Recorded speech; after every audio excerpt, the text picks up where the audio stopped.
Assalamualaikum warahmatullahi wabarakatuh. Selamat pagi anak-anak. Bertemu kembali ya dengan Ibu hari ini.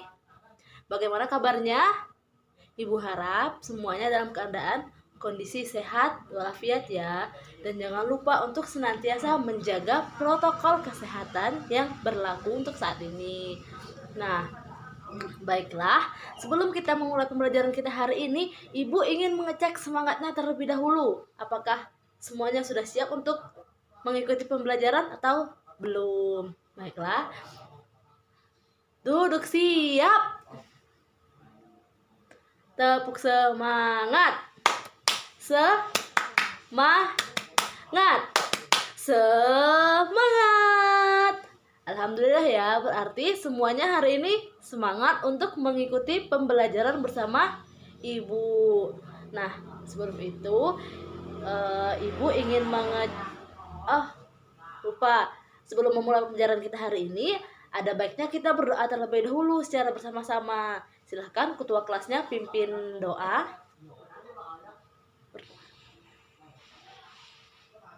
Amin ya robbal alamin.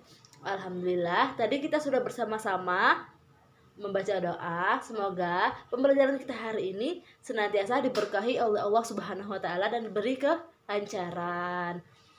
Baiklah, selanjutnya Ibu ingin mengecek kehadirannya terlebih dahulu ya. Yang namanya Ibu panggil silahkan bilang hadir dan angkat tangannya. Zani hadir. Ahmad Ilham hadir. Ahmad Saputra hadir. Andini hadir. Cika hadir. Evi hadir semua ya. Alhamdulillah pada hari ini semuanya hadir dan juga berada dalam keadaan yang sehat walafiat. Nah, baiklah, sebelum melanjutkan pembelajaran kita hari ini, Ibu ingin bertanya. Nah, hari ini ada yang tahu hari ini kita akan mempelajari tentang apa? Iya, hari ini kita akan mempelajari tentang keterhubungan antar gagasan yang didapat dari teks lisan, tulis, ataupun visual. Nah, dan juga kita akan mempelajari tentang sifat-sifat bunyi. Ya, kita hari ini akan mempelajari dua hal tersebut ya. Nah, bagaimana semuanya sudah siap untuk mempelajari pembelajaran hari ini? Semua bukunya siapkan terlebih dahulu. Buku bacaannya, buku tulisnya, alat tulisnya disiapkan terlebih dahulu supaya nanti saat Ibu menjelaskan dan saat Ibu bertanya, anak-anak bisa menjawab ya. Nah, baiklah, sebelum melanjutkan pembelajaran kita hari ini, Ibu ingin mengajak kalian semua untuk bernyanyi bersama-sama. Kita mencoba bernyanyi lagu Kering-kering Ada Sepeda. Ada yang tahu lagunya? Tahu semua ya? Nah, baiklah, jika tahu semua, silakan berdiri, kita bernyanyi bersama-sama. Ibu pimpin lagunya dari depan. Siap? 1, 2, 3. Kring, kring, kring, ada sepeda. Sepedaku roda 3. Ku dapat dari ayah karena rajin bekerja. Tuk, tuk, tuk, bunyi sepatu. Sepatuku kulit lembu. Ku dapat dari ibu karena rajin membantu. Nah, tepuk tangan buat kita semua. Semangat ya. Tadi kita sudah bersama-sama menyanyikan lagu Kring-kring Ada Sepeda. Nah, di sini Ibu ingin bertanya, ada yang tahu bagaimana suatu benda itu dapat menghasilkan bunyi seperti lagu tadi, kring kring kring ada sepeda. Nah, berarti ada bunyi kring kring kring. Nah, bagaimana bunyi kring kring itu dihasilkan? Ada yang tahu? Silahkan coba angkat tangannya. Ibu beri kesempatan yang ingin berpendapat. Silahkan, tidak usah malu-malu, tidak usah takut, tidak akan Ibu marahi jika salah. Kita di sini belajar bersama-sama. Iya, pintar. Ahmad Ilham. Nah, bunyi itu dihasilkan apabila dua benda itu saling bertemu. Ada yang ingin menyampaikan lagi bagaimana sebuah bunyi itu dihasilkan? Nah, Ibu beri contoh lagi. Kan tadi sepeda ada bunyi kering kering kering. Nah, apakah kita bisa mendengar bunyi kering-kering itu jika kita berada dalam ruangan sedangkan sepedanya itu berada di luar ruangan? Apakah bisa didengar? Bisa ya. Nah, bunyi yang bisa kita dengar walaupun kita dalam ruangan sedangkan sepedanya di luar ruangan itu termasuk ke dalam nanti kita jelaskan di jenis-jenis bunyi atau sifat-sifat bunyi. Baiklah, sebelum itu, di sini Ibu ingin menyampaikan apa sih tujuan pembelajaran kita pada hari ini. Yang pertama yaitu dengan menyimak teks tentang permainan tradisional yang dibacakan oleh guru, siswa dapat mengidentifikasi gagasan pokok dan juga gagasan mendukung pada setiap paragraf dengan tepat. Yang kedua yaitu dengan menyimak teks permainan tradisional, siswa dapat memisahkan yang mana bagian dari gagasan pokok dan juga gagasan pendukung dari setiap paragraf dengan tepat. Selanjutnya yang ketiga yaitu masih dengan menyimak teks bacaan di dalam kelompok, siswa dapat menyajikan gagasan pokok dan juga gagasan pendukung setiap paragraf dari teks lisan maupun tulisan dalam bentuk peta pikiran dengan kreatif dan juga tepat. Selanjutnya yaitu dengan mengamati video tentang sifat-sifat bunyi, siswa dapat menjelaskan sifat bunyi memantul dan menyerap dengan tepat. Tujuan pembelajaran yang kelima yaitu dengan mengamati video tentang sifat-sifat bunyi, siswa dapat membedakan dua jenis bunyi pantul dengan tepat. Dan tujuan pembelajaran selanjutnya yaitu dengan mengamati demonstrasi dari guru tentang peredam bunyi, siswa dapat menyebutkan 5 benda peredam bunyi dengan tepat. Yang ketujuh yaitu melalui kegiatan percobaan kelompok, siswa dapat mempraktikkan percobaan tentang sifat bunyi memantul, menyerap dengan tertib.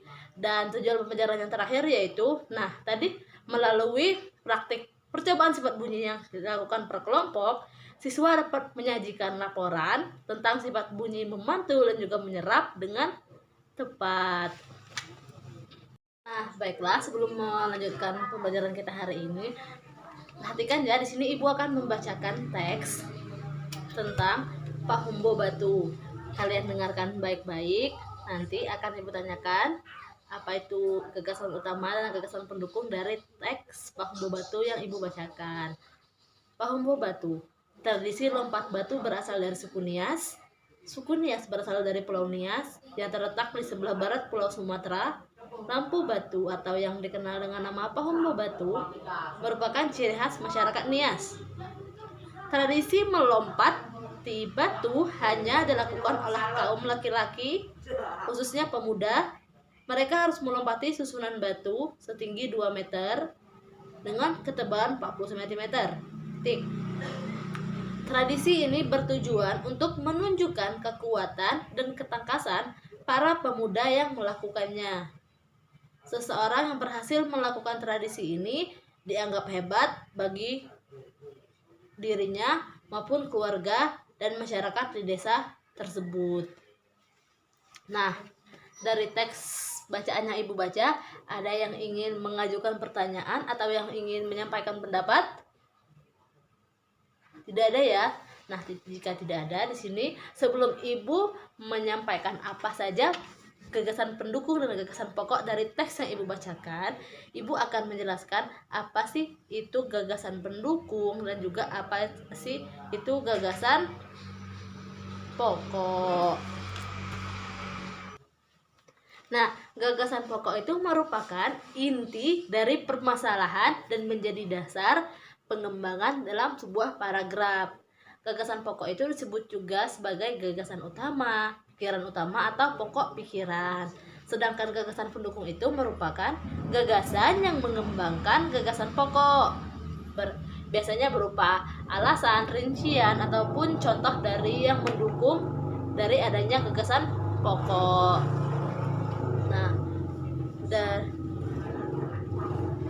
Dari teks yang dibacakan tadi, ada yang ingin mencoba menjawab apa sih gagasan pokok dari paragraf pertama.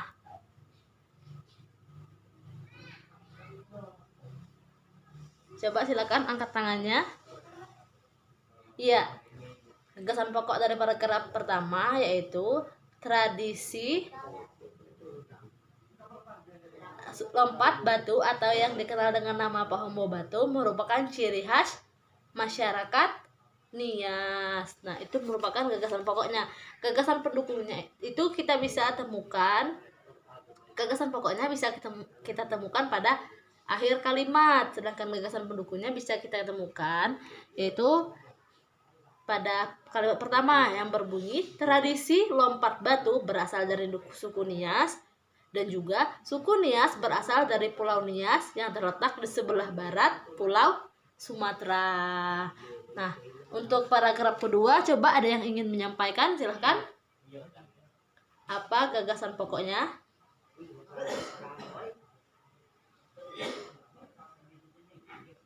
Ya, bisa kita temukan di akhir kalimat juga ya, yang mana bunyinya yaitu tradisi ini bertujuan untuk menunjukkan kekuatan dan ketangkasan para pemuda yang melakukannya.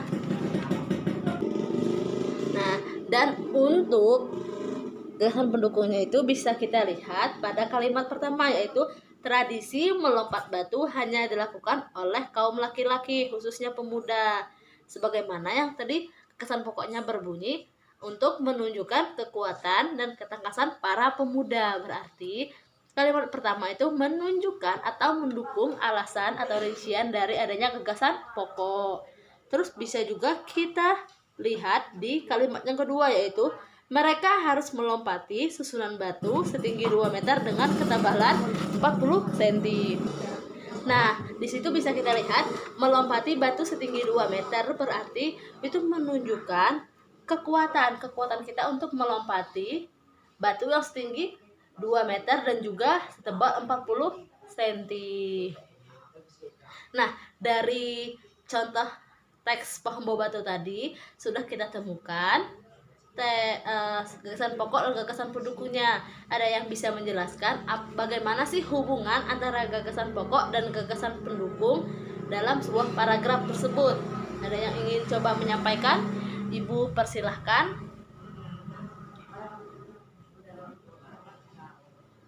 Nah, baiklah, paragraf yang baik dalam sebuah teks itu merupakan paragraf yang memiliki keutuhan dan kepaduan, seperti tadi memiliki gagasan pokok dan juga gagasan pendukung. Nah, hubungan dari gagasan pokok dan juga gagasan pendukung ini bisa kita lihat dengan adanya kalimat satu sama lainnya saling mendukung, seperti gagasan pendukung yang mendukung adanya gagasan pokok tersebut. Bersama-sama mencari dan mengidentifikasi bagaimana itu gagasan pokok dan juga gagasan pendukung. Sekarang ibu ingin coba kalian membentuk kelompok. Bisa bilang dari bilangan 1 sampai 5, dari depan sampai belakang. Nah, nanti yang mendapatkan nomor yang sama atau bilangan yang sama bisa menjadikan satu kelompok. Silahkan coba membilang, ibu persilahkan. Ya, baiklah, berarti semuanya sudah memiliki kelompok masing-masing ya. Sekarang ibu beri waktu 1 menit untuk berkelompok ke kelompoknya masing-masing. Nanti akan ibu berikan tugas untuk dikerjakan secara bersama-sama. Nah, semuanya sudah berada di kelompok masing-masing ya. Di sini ibu akan membagikan sebuah lembaran tentang teks Pahombo Batu tadi, tapi dengan cerita yang lebih lengkap. Nah, nanti ibu bagikan ke masing-masing kelompok. Jika sudah mempunyai masing-masing kelompok itu, silahkan kalian pahami dan baca terlebih dahulu. Nanti jika sudah dibaca, akan ibu jelaskan apa tugasnya.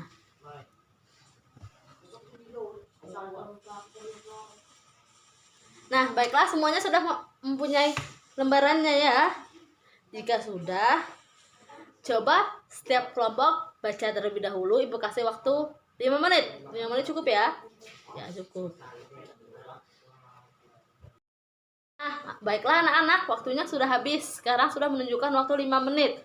Sekarang jika sudah dibaca, coba siswa tulis gagasan pokok dan gagasan pendukung dari teks yang Ibu bagikan tadi di dalam buku tulis yang masing-masing. Buat dalam bentuk peta konsep. Nah, nanti jika sudah dibuat, Ibu meminta perwakilan dari masing-masing kelompok untuk menyampaikan hasil dari diskusinya. Bagaimana, bisa dipahami? Bisa ya? Baiklah, jika bisa dipahami, sekarang silahkan kerjakan tugasnya.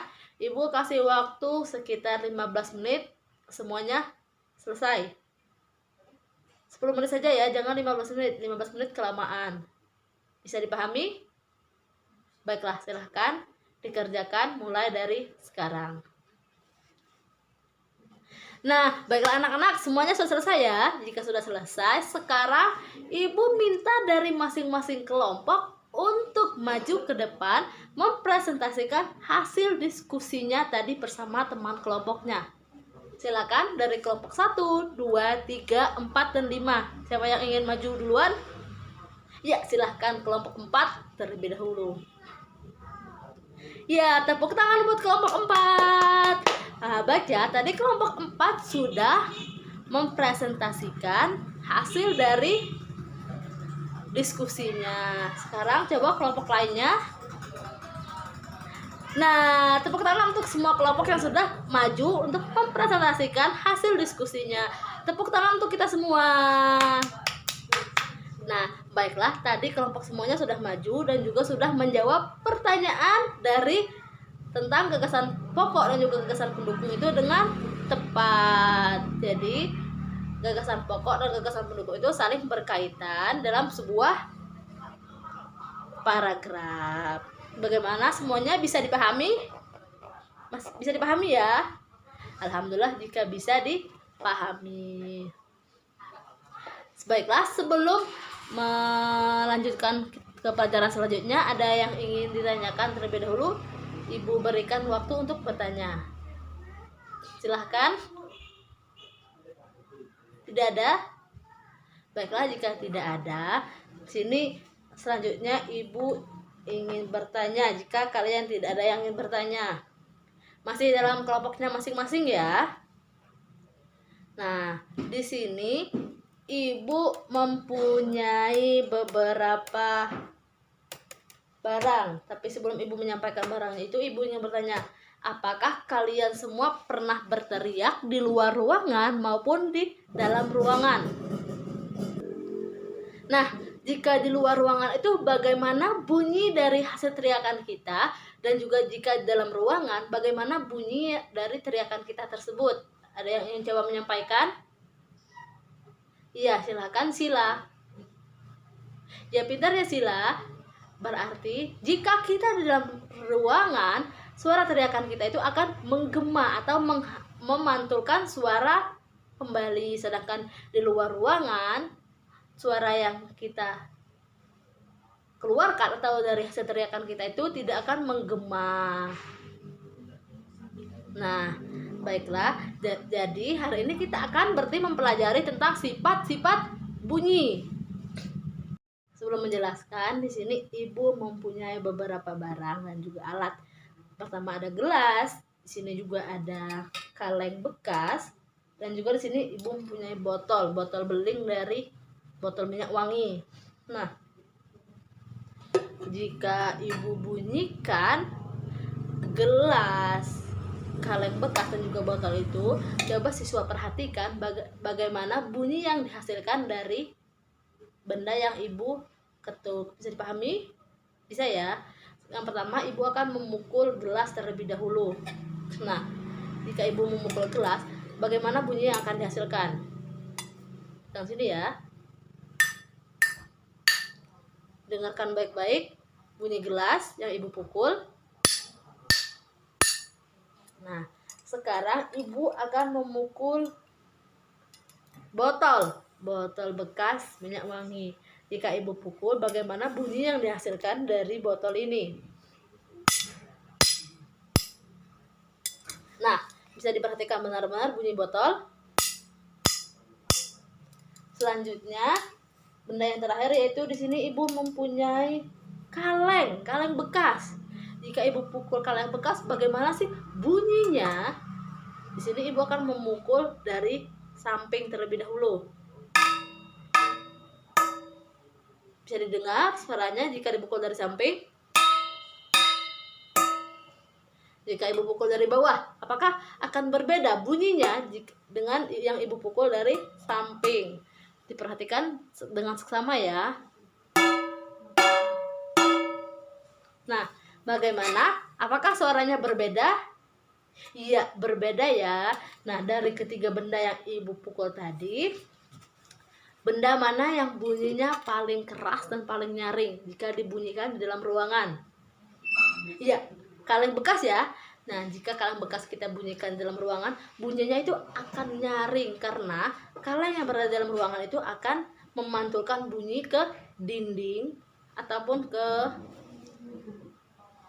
benda-benda yang ada di sekitar. Nah, baiklah. Kita sudah mencoba ya tadi benda-bendanya. Ibu yang mencoba. Nanti akan ibu beri kesempatan buat kalian untuk mencoba juga. Nah, sebelum itu ibu ingin menjelaskan hari ini tentang sifat-sifat bunyi. Sifat bunyi itu yang pertama yaitu adalah pemantulan bunyi, dan yang kedua itu adalah penyerapan bunyi. Apa itu pemantulan bunyi?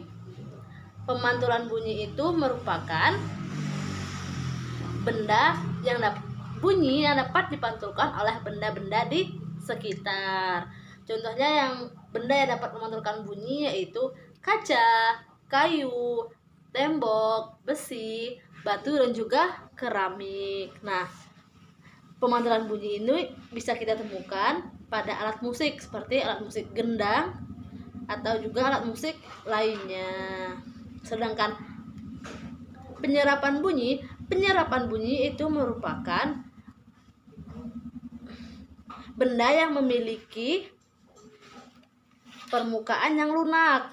Misalnya peredam bunyi seperti karpet, kapas, karet, busa, dan wol. Biasanya bisa kita temukan pada gedung bioskop. Nah, biasanya di gedung bioskop itu terdapat peredam bunyi agar suara yang dihasilkan di dalam gedung bioskop itu tidak terdengar sampai ke luar ruangan bioskop. Bagaimana anak-anak? Bisa dipahami? Bisa? Bisa dipahami ya? Pemantulan bunyi dan juga penyerapan bunyi. Nah, selanjutnya itu ada tentang jenis-jenis bunyi pantul. Nah, pemantulan bunyi itu terdiri dari beberapa jenis. Yang pertama yaitu bunyi pantul yang memperkuat bunyi asli. Contohnya, jika kita bernyanyi di dalam kamar mandi, biasanya jika kita bernyanyi di dalam kamar mandi, suara yang kita hasilkan itu akan semakin keras dari suara yang kita keluarkan. Selanjutnya yang kedua yaitu ada gaung ataupun kerdam. Nah, gaung ini dapat kita jumpai jika kita berada di dalam ruangan yang luas seperti aula ataupun ruangan yang besar untuk pertemuan. Yang ketiga yaitu ada gema. Nah, gema ini dapat kita jumpai ketika kita berada di aula, lembah atau lereng gunung. Nah, jika kita berteriak, maka suara teriakan kita itu akan merambat melalui udara menuju dinding tebing sebuah. Jika kita berada di gunung, berarti dinding tebing gunungnya.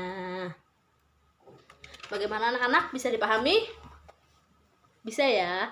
Ya, nanti jika ibu berikan tugas individu maupun kelompok untuk membunyikan benda-benda dari bunyi pantul dan juga bunyi menyerap, nah, ibu harap semuanya bisa mengerjakan ya. Ya, baiklah. Sekarang masih dalam kelompoknya masing-masing, akan ibu bagikan beberapa benda dari benda yang bisa memantulkan bunyi dan juga bisa yang menyerap bunyi. Nah, nanti kita bersama-sama mempraktikkan dan kemudian nanti kita tuliskan di lembar jawaban yang akan ibu bagi. Bagaimana, bisa dipahami? Bisa ya? Baiklah, sekarang ibu akan membagikan benda-bendanya ke masing-masing kelompok terlebih dahulu.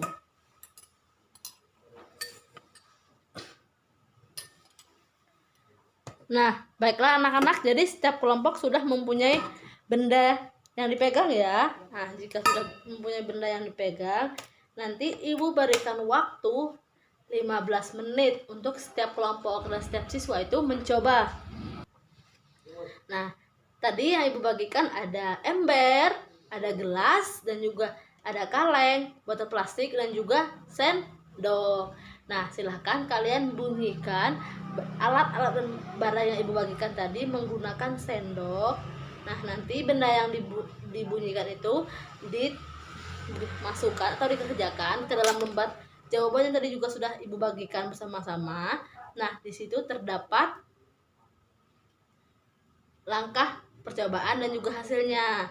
Nah, nanti akan kita bersama-sama membunyikannya terlebih dahulu di dalam ruangan kelas, dan kita juga akan membunyikannya di luar ruangan kelas. Bagaimana, bisa dipahami?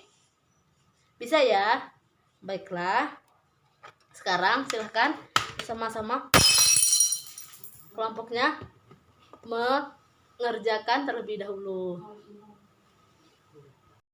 Baiklah anak-anak, tadi kita sudah bersama-sama membunyikan benda-benda yang ibu bagikan di dalam ruangan dan juga di luar ruangan kelas. Nah, ada yang ingin mencoba menyampaikan dari hasil diskusinya dari benda-benda yang sudah kita bunyikan tadi? Silahkan. Ada yang ingin maju? Ya, silahkan kelompok 2. Ya, tepuk tangan buat kelompok 2. Sekarang ada yang ingin maju lagi sebelum ibu menjelaskan? Ya, silakan kelompok 3 maju ke depan. Tepuk tangan buat kelompok 3. Baiklah anak-anak, tepuk tangan buat kita semua. Nah, baiklah, dari hasil presentasi dari kelompok 2 dan juga kelompok 3, hasilnya sudah benar ya, bahwa bunyi terdengar lebih nyaring saat kita bunyikan itu di dalam ruangan, karena udara di dalam ruangan itu tidak menyebar ke segala arah, hanya berada dalam suatu ruangan tersebut. Misalnya kita berada dalam kelas tadi, berarti suaranya itu masih berada dalam ruangan kelas yang kita tempati. Nah, sedangkan bunyi itu terdengar tidak nyaring jika dibunyikan di luar ruangan. Karena apa? Karena udara di halaman rumah itu menyebar ke segala arah, karena kita itu berada di dalam terbuka. Baiklah anak-anak, semuanya sudah mengerti ya? Nah, sebelum itu, ibu mempunyai video penjelasan tentang sifat-sifat pemantulan bunyi dan juga penyerapan bunyi. Ibu harap perhatikan dengan seksama. Kemudian, tuliskan jika ada informasi yang sekiranya dibutuhkan di dalam bukunya masing-masing. Bagaimana, bisa dipahami? Nah, sekarang perhatikan video yang akan ibu tayangkan. Baiklah anak-anak, bagaimana? Tadi kita sudah bersama-sama menjelaskan tentang gagasan pokok, membunyikan sifat-sifat bunyi, dari bunyi pantul dan juga bunyi yang nyaring. Dan juga kita sudah bersama-sama menyaksikan penjelasan dari video tentang sifat pemantulan bunyi dan juga penyerapan bunyi. Bagaimana? Apakah sudah bisa dipahami? Harap sudah bisa ya. Ada yang ingin coba ditanyakan atau ingin bertanya? Jika belum paham, ibu silahkan. Tidak ada ya? Baiklah. Sebelum ibu mengakhiri, di sini ibu ingin bertanya. Tadi untuk pembelajaran bahasa Indonesia, kita sudah mempelajari tentang apa? Ya, kita sudah bersama-sama mempelajari tentang hubungan antara gagasan pokok dan juga gagasan pendukung.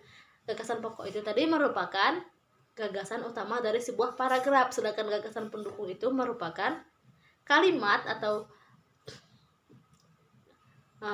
sebuah alasan atau rincian yang mendukung dari adanya gagasan utama atau gagasan pokok.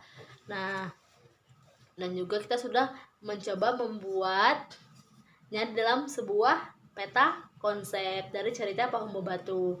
Untuk selanjutnya yaitu kita sudah mempelajari tentang sifat-sifat bunyi tadi, yaitu sifat pemantulan bunyi dan juga penyerapan bunyi.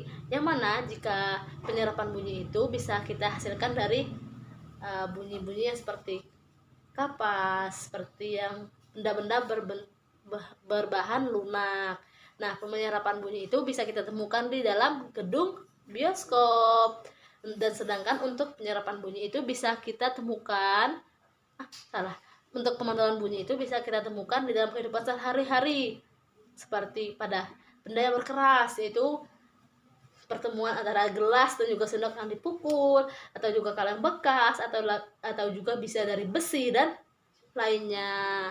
Nah, untuk pemantulan bunyi itu bisa kita umpamakan dengan contohnya kita berteriak di dalam ruangan dan juga di luar ruangan.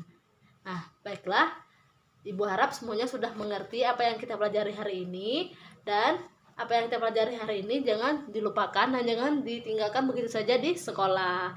Ibu harap semua siswa itu mengulang kembali pembelajaran kita hari ini di rumah ya.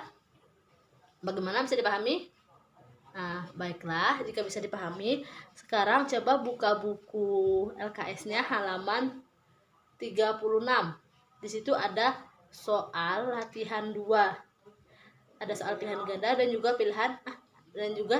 isian singkat. Nah, nanti di rumah coba kerjakan pilihan ganda dan juga isian singkat pada halaman 36. Selanjutnya untuk pertemuan selanjutnya akan Ibu tagih dan kita bahas secara bersama-sama. Bagaimana, bisa dipahami? Bisa ya? Baiklah, sebelum kita pulang, Ibu ingin kalian menyiapkan terlebih dahulu. Silahkan letakkan buku bacaan dan juga alat tulisnya ke dalam tasnya kembali. Bagaimana, sudah selesai? Jika sudah selesai, sini Ibu ingin mengajak kalian bersama-sama tepuk semangat lagi untuk masih mengecek semangat kita, apakah masih semangat atau tidak. Tepuk semangat.